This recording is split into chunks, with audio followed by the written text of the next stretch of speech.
একদিন শিশু নবী হজরত মুহাম্মদ সাল্লাল্লাহু আলাইহি ওয়াসাল্লাম ক্ষুধার্ত অবস্থায় মক্কার ধুলামাখা পথ ধরে হেঁটে চলেছে। কিছুটা দূরে ছিল আবু জাহেলের খেজুর বাগান। আবু জাহেল এক ইহুদি ব্যক্তিকে নিয়ে খেজুরগুলো একটি বস্তায় ভর্তি করছিল। শিশু নবী মুহাম্মদ সাল্লাল্লাহু আলাইহি ওয়াসাল্লাম তখন ক্ষুধার্ত ছিল, তাই ক্ষুধা নিবারণের জন্য দুটি খেজুরের আশায় আবু জাহেলের খেজুর বাগানের দিকে যেতে লাগলো। শিশু নবী মুহাম্মদ সাল্লাল্লাহু আলাইহি ওয়াসাল্লাম ধীরে ধীরে সেই খেজুর বাগানে হাজির হলেন এবং আবু জাহেলকে সালাম দিয়ে বিনয়ের সঙ্গে বললেন, চাচা যান, আমার খুব ক্ষুধা পেয়েছে, আমাকে দুটি খেজুর দিতে পারবেন? তখন আবু জাহেল তাচ্ছিল্য ভরা চোখে তাকিয়ে বলল, হে মোহাম্মদ, তোমাকে খেজুর দিতে পারি, কিন্তু একটি শর্ত আছে। ওই যে ব্যক্তিটি দাঁড়িয়ে আছে তার কাছে বস্তা আছে, ওইগুলো তুমি মাথায় করে নিয়ে আমার বাড়িতে দিয়ে আসো, তাহলে তুমি খেজুর পাবে। তখন শিশু নবী সাথে সাথে ওই ইহুদি ব্যক্তির কাছে চলে গেলেন। ইহুদি লোকটি তাকে অবাক হয়ে দেখে বললেন, হে বালক মোহাম্মদ, তুমি কি জন্য এসেছো? শিশু নবী মুহাম্মদ সাল্লাল্লাহু আলাইহি ওয়াসাল্লাম বললেন, আমি এই বস্তা মাথায় করে নিয়ে যাব। ইহুদি ব্যক্তিটি বললেন, এই ছোট্ট বয়সে তুমি কি এই বস্তায় নিয়ে যেতে পারবে? শিশু নবী বললেন, নিশ্চয়ই পারবো। অতঃপর শিশু মুহাম্মদ সাল্লাল্লাহু আলাইহি ওয়াসাল্লাম ধুলিমাখা শরীরে মাথায় বিশাল বস্তা নিয়ে হেঁটে চললেন। ছোট্ট ছোট্ট পা, ক্লান্ত দেহ, কিন্তু চেহারায় এক অপার্থিব শান্তি। এবং তার পিছু চলেছে আবু জাহেল এবং সেই ইহুদি ব্যক্তি। কিছুক্ষণ পর সেই বস্তা আবু জাহেলের বাড়ির সামনে এসে রাখলেন। তখন ইহুদি ব্যক্তি এই বস্তা নিয়ে বাড়ির ভিতরের কোণে রেখে দিলেন। তারপর শিশু নবী হজরত মুহাম্মদ সাল্লাল্লাহু আলাইহি ওয়াসাল্লাম বললেন, চাচা যান, আমাকে খেজুর দেবেন না? তখন আবু জাহেল মাত্র একটি খেজুর দিলেন। তখন শিশু নবী হজরত মুহাম্মদ সাল্লাল্লাহু আলাইহি ওয়াসাল্লাম বললেন, চাচা যান, আর একটি খেজুর দেবেন না? এই নির্দোষ চাওয়াই যেন আবু জাহেলের আগুনে ঘি ঢেলে দিল। সে রেগে গিয়ে হঠাৎ করে একটি প্রচণ্ড থাপ্পড় মারল শিশু মুহাম্মদ সাল্লাল্লাহু আলাইহি ওয়াসাল্লামের গালে। সঙ্গে সঙ্গে সূর্য যেন হঠাৎ ডুবে গেল, আকাশ কেঁদে উঠল, বাতাস স্তব্ধ হয়ে গেল, পাহাড় পর্বত যেন অশ্রু ঝরালো। যে একটি নিষ্পাপ শিশুর উপর এমন অন্যায়! নিষ্ঠুর আবু জাহেল হাসতে হাসতে ঘরে প্রবেশ করল। ঠিক তখনই ঘটল এক অলৌকিক ঘটনা। খেজুর ভর্তি বস্তার মুখ খুলতেই আবু জাহেল হতবাক হয়ে গেলেন। আবু জাহেল দেখল বস্তার সমস্ত খেজুরগুলো ছোট ছোট পাথর হয়ে গেছে। চোখের সামনে এমন অলৌকিক ঘটনা দেখার পর সেই ইহুদি বিস্ময়ে হতবাক হয়ে গেল। এই দৃশ্য দেখে সেই ইহুদি ব্যক্তি থমকে দাঁড়ালেন। এমন অলৌকিক ঘটনার কথা জানানোর জন্য ইহুদি ব্যক্তিটি দ্রুত তাদের নেতার কাছে ছুটে গেল। কিন্তু নিষ্ঠুর অত্যাচারী আবু জাহেল তখন ঘর থেকে বের হয়ে এলো এবং কটাক্ষ করে বললেন, হে মোহাম্মদ, তুমি তো বড় জাদুঘর, আমার খেজুরগুলো জাদু করে পাথর করে দিয়েছ। শিশু নবী মুহাম্মদ সাল্লাল্লাহু আলাইহি ওয়াসাল্লাম নরম কণ্ঠে মাথা নিচু করে বললেন, চাচা যান, আমি কিছুই জানি না। এই কথা বলতেই নিষ্ঠুর আবু জাহেল আর একটা চড় মারলেন। চড়ের শব্দে যেন আবারও আকাশ কেঁপে উঠল, পাহাড় স্তব্ধ হয়ে গেল, আর শিশুটির চোখে জমে উঠল এক বিন্দু অশ্রু। কিন্তু কি আশ্চর্য, শিশু মুহাম্মদ শুধু এতটুকুই বললেন, চাচা যান, আপনার হাতে ব্যথা লাগেনি তো? আহা, কি মমতা, কি সহমর্মিতা! নিজে চড় খেলেন, অথচ চিন্তা করলেন চড় মারা মানুষের ব্যথার কথা। অতঃপর শিশু নবী সেই ব্যথা আর অপমানের বোঝা নিয়ে বাড়ি ফিরলেন না। চুপচাপ চলে গেলেন পাহাড়ের কিনারায়, শুধু নিঃশব্দে দাঁড়িয়ে রইলেন। এই ঘটনা দেখে গাছগুলো, পাহাড়গুলো বলতে লাগলো, আহ আফসোস, যাকে না সৃষ্টি করলে এই জমিন, এই আসমান, এই পৃথিবী কিছুই সৃষ্টি হতো না। সেই মহান নবী আজ ক্ষুধার্ত, অপমানিত, অবহেলিত। কিন্তু তবুও পাষাণ্ড আবু জাহেলের হৃদয় এতটুকুও কাঁপল না, এক বিন্দু অনুতাপও তার চোখে এলো না। এদিকে সেই ইহুদি ব্যক্তিটি তাদের নেতার কাছে এসে বলল, আজ এমন এক ঘটনা দেখেছি যা কল্পনাকেও হার মানায়। আব্দুল্লাহর পুত্র শিশু মুহাম্মাদের এমন ক্ষমতা আছে যা দুনিয়ার কারণেই। তাকে একটা চড় মারলে খেজুর সব পাথর হয়ে যায়। আচ্ছা, আপনি কি বলতে পারবেন এটা কি জাদু না অলৌকিক ক্ষমতা? তখন তাদের নেতা বললেন, আমরাও শুনেছি আমাদের ধর্মগ্রন্থ নাকি মুহাম্মাদের নাম আছে, সে হবে শ্রেষ্ঠ নবী এবং শেষ নবী। তবে তিনি কি এই মুহাম্মদ, এটা জানার জন্য আমাদের ধর্মগুরুর সান্নিধ্য প্রয়োজন। যদি এটা সত্য হয় তবে তাকে আমরা বাঁচাতে দেব না, এই পৃথিবী থেকে সরিয়ে দেব। তোমরাও যাও, আমাদের ধর্মগুরুর কানে এটি পৌঁছে দাও। তখন সেই ইহুদি ব্যক্তিটি আবারও আবু জাহেলের বাড়ির দিকে রওনা হলেন। যেতে যেতে সেই খেজুর বাগানের কাছে উপস্থিত হয়ে দেখলেন সমস্ত খেজুর গাছের খেজুর নেই, সব একেবারে পাথর হয়ে গেছে। এটা দেখে সেই ইহুদি ব্যক্তিটি হতভম্ব হয়ে গেলেন। তিনি আর এক মুহূর্ত দাঁড়ালেন না, খুব দ্রুত আবু জাহেলের বাড়ির দিকে রওনা হলেন। আবু জাহেলের বাড়িতে এসে বললেন, ভাই, আপনার খেজুর বাগানের সমস্ত খেজুরগুলো তো পাথরে পরিণত হয়ে গেছে। এখন এটাকে যদি ফিরিয়ে আনতে না পারেন তাহলে অনেক টাকা ক্ষতি হয়ে যাবে। এটাকে ফেরানোর একমাত্র পথ হলো শিশু মুহাম্মাদের কাছে ক্ষমা চাওয়া। কিন্তু আবু জাহেল ক্ষমা চাওয়ার পাত্র ছিল না। সে ছিল নিষ্ঠুর এবং অতি চালাক। তাই সে চালাকি করেই বলল, ঠিক আছে, চলো আমরা মুহাম্মাদের বাড়িতে গিয়ে দেখি।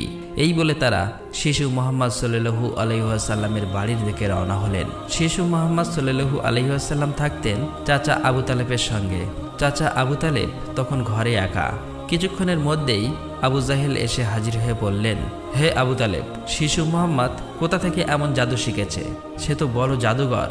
সে আমার খেজুরগুলো সব পাথর করে দিয়েছে। কোথায় গিয়েছে তুমি কি খবর রাখো? তাকে তো খুঁজে পাওয়া যাচ্ছে না। দেখো কোন পাহাড়ের কিনারায় জঙ্গলের বাঘ ভাল্লুকে খেয়ে নিয়েছে কিনা। এই কথা শোনা মাত্রই চাচা আবু তালেব আর দেরি করলেন না, শিশু নবীকে খুঁজতে বার হলেন। এদিকে শিশু নবী হযরত মুহাম্মদ সাল্লাল্লাহু আলাইহি ওয়াসাল্লাম পাহাড়ের কিনারায় বসে কাঁদছে আর বলছে, আজ যদি আমার মা বাবা বেঁচে থাকতো আমার সাথে কেউ এরূপ ব্যবহার করতে পারত না। আমি আজ বড় একা। শিশু নবীর কান্না দেখে জঙ্গলের বাঘ ভাল্লুক হরিণ সেখানে আসলেন। সেই ব্যথায় ব্যতীত হয়ে তারাও যেন কাঁদছে আর বলছে, ইয়া রাসূলুল্লাহ, রাহমাতুল লিল আলামিন, এই চর যেন আমাদের লেগেছে। ইয়া রাসূলুল্লাহ, তুমি আর কেঁদো না, এই কান্না আমরা সহ্য করতে পারছি না। অতঃপর কিছুক্ষণের মধ্যেই চাচা আবু তালেব সেখানে হাজির হলেন। এটা দেখার পর তিনি আর কিছুই বললেন না, একেবারে অবাক হয়ে গেল। তখন চাচা আবু তালেব সান্ত্বনা দিয়ে বললেন, তোমাকে এমন কষ্ট দিল, আমি তো আছি। আমি বেঁচে থাকতে কেউ তোমাকে আঘাত করতে পারবে না।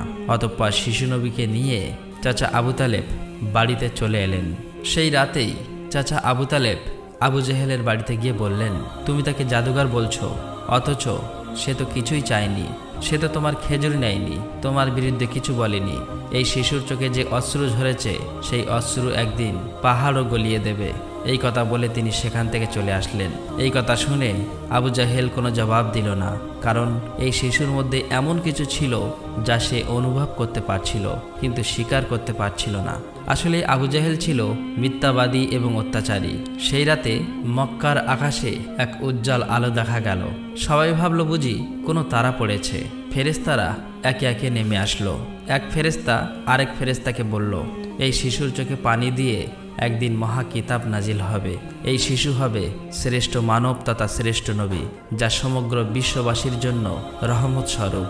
এদিকে ইহুদি কাফেররা এই অলৌকিক ঘটনা শোনার পর নবীজিকে হত্যা করার জন্য ষড়যন্ত্র লিপ্ত হয়ে যায়। কেননা তারা চেয়েছিল যে শেষ নবী তাদের বংশের মধ্যে জন্ম হোক, কিন্তু তা হয়নি।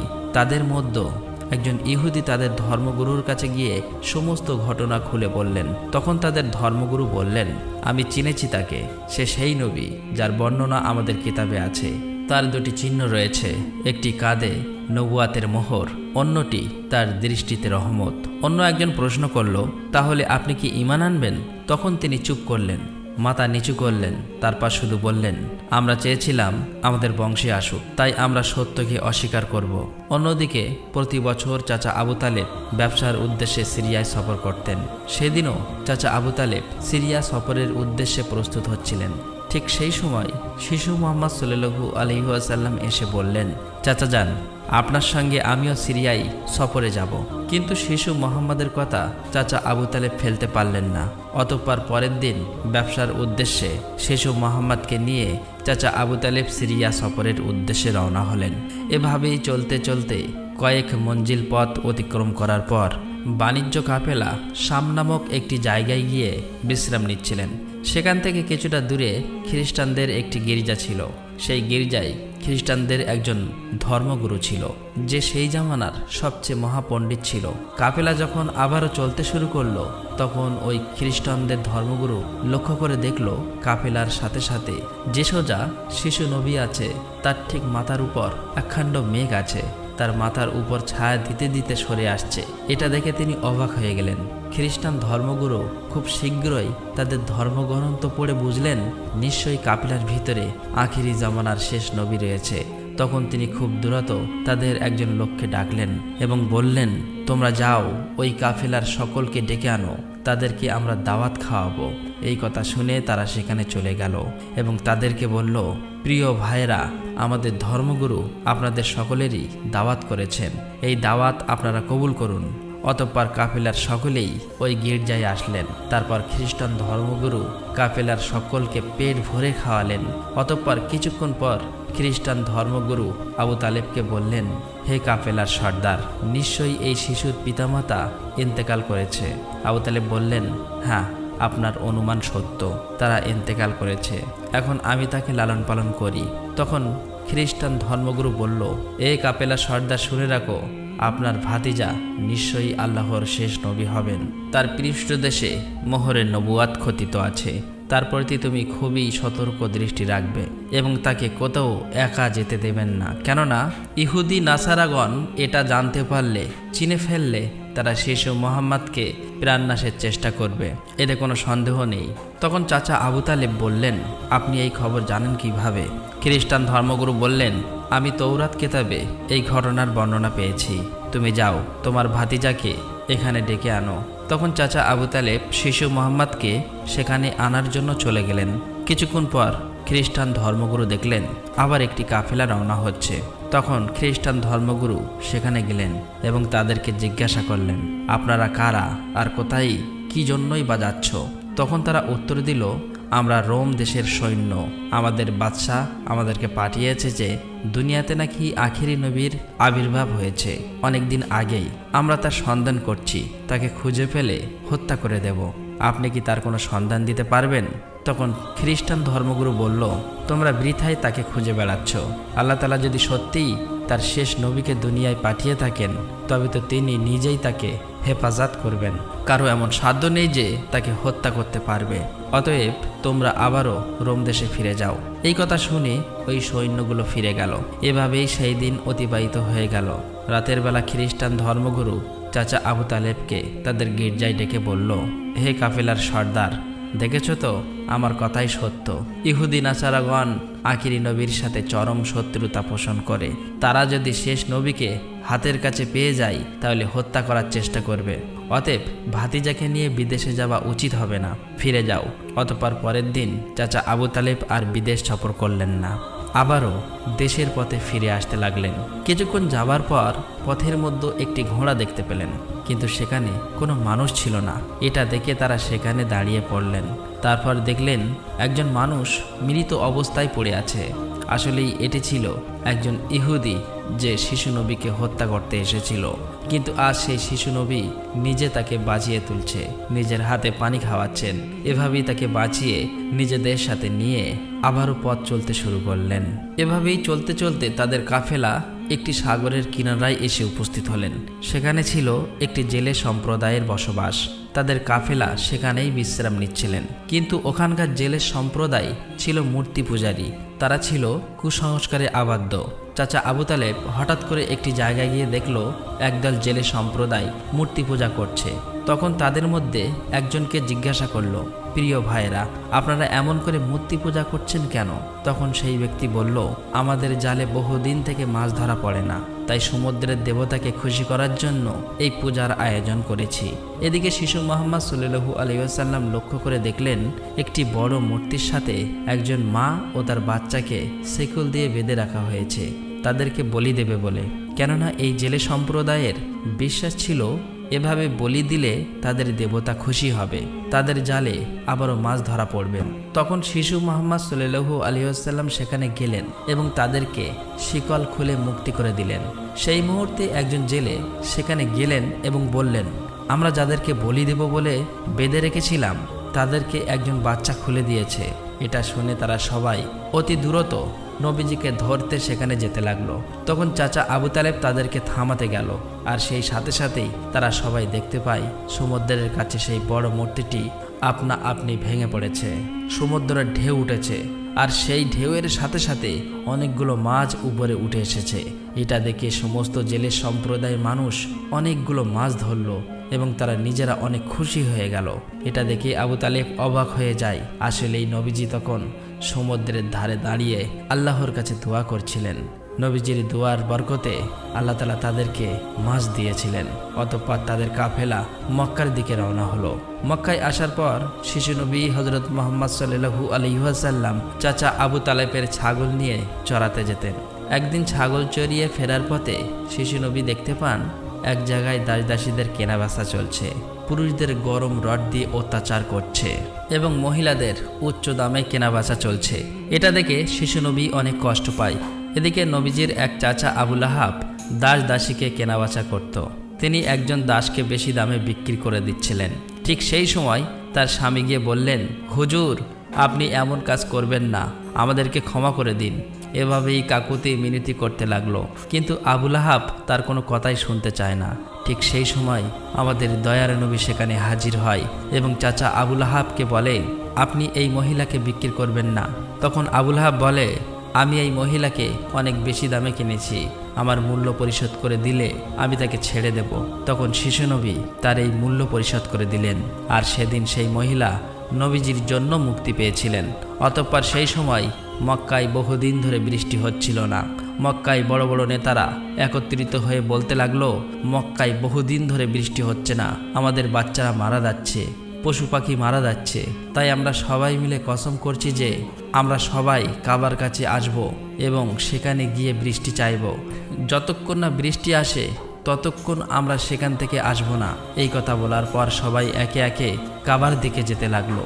সেখানে চাচা আবু তালেবও যাবে। ঠিক এমন সময় শিশু মুহাম্মদ সাল্লাল্লাহু আলাইহি ওয়াসাল্লাম চাচা আবু তালেবকে জিজ্ঞাসা করলেন, চাচা যান, আপনি কোথায় যাচ্ছেন? চাচা আবু তালেব বললেন, হে মুহাম্মদ, আমাদের মক্কা শুকিয়ে গিয়েছে, বহুদিন বৃষ্টি হয় না, একে একে সবাই মারা পড়ছে, তাই বৃষ্টির জন্য কাবা ঘরের কাছে যাচ্ছি। তখন শিশুনবী বললেন, চাচা যান, আপনি আমাকে সাথে নিয়ে চলেন। তখন চাচা আবু তালেব বললেন, হে মুহাম্মদ, তুমি এখন ছোট্ট, সেখানে মক্কার বড় বড় নেতারা থাকবে, আমি যদি তোমাকে নিয়ে যাই তাহলে সকলেই আমাকে অপমান করবে। তখন শিশুনবী বললেন, চাচা যান, আপনি আমাকে সাথে নিয়ে চলেন, তারা যদি আমাকে সেখানে থাকতে না দেয় তাহলে আমি চলে আসব। শিশু নবীর মুখে এমন কথা শোনার পর চাচা আবু তালেব তার কথা ফেলতে পারলেন না। আসলে তিনি তাকে খুবই ভালোবাসতেন, তাই তিনি তাকে নিয়ে কাবার দিকে রওনা হলেন। কিছুক্ষণ পর তারা কাবার কাছে গিয়ে হাজির হলেন। দেখলেন কাবা ঘরের কাছে মক্কার বড় বড় নেতারা হাজির হয়েছে।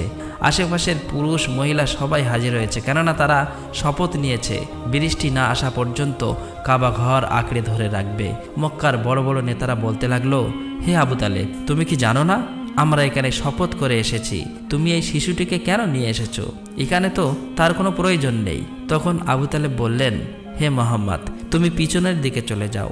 এই কথা শুনে শিশু মুহাম্মদ পিছনের দিকে চলে গেলেন।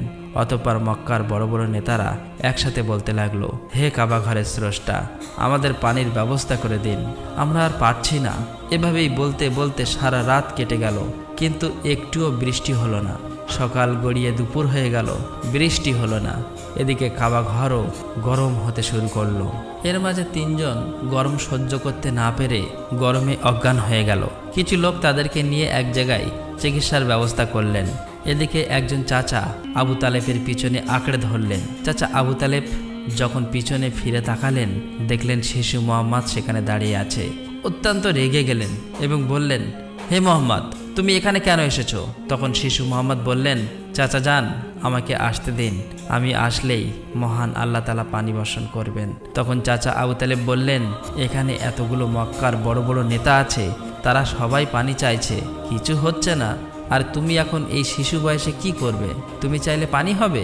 এটা সম্ভব? অতএব তুমি পিছনের দিকে চলে যাও। এই কথা শুনে শিশু নবী আবার পিছনের দিকে চলে আসলেন। এদিকে পুনরায় তারা একসাথে বলতে লাগলো, হে কাবা ঘরের স্রষ্টা, আপনি আমাদের পানির ব্যবস্থা করে দিন। কিন্তু কোনো মতেই বৃষ্টি হলো না। তখন সবাই ক্লান্ত হয়ে এক জায়গায় বিশ্রাম নিচ্ছিলেন। চাচা আবু তালেব পিছনে লক্ষ্য করে দেখলেন আবারও শিশু নবী সেখানে হাজির। তিনি অত্যন্ত রেগে গিয়ে বললেন, হে মুহাম্মদ, তুমি আবার কেন এসেছো? শিশু মুহাম্মদ বললেন, চাচা যান, আমি তো আপনার ঘাম মুছতে এসেছি। এই কথা শুনে চাচা আবু তালেব নবীজির উপর প্রচণ্ড মায়া লাগলো এবং তাকে জড়িয়ে ধরলেন। তখন শিশু মোহাম্মদ আবার বললেন, চাচা যান, আমাকে একটিবার কাবা ঘরের কাছে যেতে দিন। আমি গেলে আল্লাহ তাআলা পানি বর্ষণ করবেন। সেখানে থাকা মক্কার নেতাদের মধ্যে একজন এই কথাটি শুনতে পেল। শিশু মোহাম্মদ চিৎকার করে বলতে লাগলো, হে মক্কার মানুষেরা, চেয়ে দেখো, পানি চলে এসেছে। সেখানে থাকা সমস্ত লোকেরা অবাক হয়ে বলতে লাগলো, কোথায় পানি এসেছে? এখানে তো আমরা সবাই গর্বে মারা যাচ্ছি, আর তুমি বলছো পানি চলে এসেছে? তাদের মধ্য থেকে একজন বলল, হে মোহাম্মদ, তুমি এগিয়ে যাও। কিন্তু অন্য নেতারা বলল, আমাদের মতো বড় বড় নেতা থাকতে যদি এই শিশু মোহাম্মদ সামনে চলে যায় তাহলে আমাদের মান সম্মান সব চলে যাবে। অতঃপর অনেক আলোচনার পর শিশু মোহাম্মদকে কাবা ঘরের সামনে যাবার অনুমতি দেওয়া হলো। শিশু মোহাম্মদ সাল্লাল্লাহু আলাইহি ওয়াসাল্লাম যখন কাবা ঘরের কাছে গিয়ে আকাশের দিকে মুখ তুললেন এবং আল্লাহর কাছে দোয়া চাইলেন, সঙ্গে সঙ্গে মক্কার বুকে মুষলধারে বৃষ্টিপাত শুরু হলো। দেখতে দেখতে মক্কার চারিদিকে বৃষ্টিতে পরিপূর্ণ হয়ে যায়। এটা দেখে মক্কার মানুষেরা খুবই খুশি হয়ে যায় এবং বৃষ্টিতে ভিজতে ভিজতে যে যার মতো তাদের বাড়ি চলে যায়। প্রিয় দর্শক, একবার ভেবে দেখুন, এই কাহিনীটি শুধু ইতিহাস নয়, এটা ভালোবাসা, কষ্টের আর তাকওয়ার এক জীবন্ত নিদর্শ। আমাদের দয়ার নবী, রহমতের নবী কতই না কষ্ট পেয়েছেন। তিনি এত কষ্ট সয়েও কাউকে অভিশাপ দেননি, শুধু দোয়া করছিলেন, হে আমার রব, আমার উম্মতকে মাফ করে দাও। তারা জানে না আমি কে। এই সেই নবী যার ভালোবাসা ছাড়া জান্নাতের দরজা খুলবে না কারো জন্য। আর আজ আমরা এই যুগের মুসলিম কতটুকু কাঁদি তার জন্য, কতটুকু ভালোবাসি তাকে, কতটুকু তার সুন্নাহ আঁকড়ে ধরেছি। একবার ভেবে দেখুন, যে নবীর কষ্টে পাহাড় কাঁদে, গাছ কাঁদে, পশু পাখি কাঁদে, আর আমরা, আমাদের চোখে জল আসে না, আমাদের হৃদয় কেন নড়ে না? প্রিয় দর্শক, আসুন আমরা সকলেই দোয়া করি, মহান আল্লাহ তাআলা যেন আমাদের সকলকে সেই দয়ার নবীর ওসিলায় মাফ করে দেন। আল্লাহ তাআলা আমাদের সকলের দোয়া কবুল করুক, আমিন। আসসালামু আলাইকুম।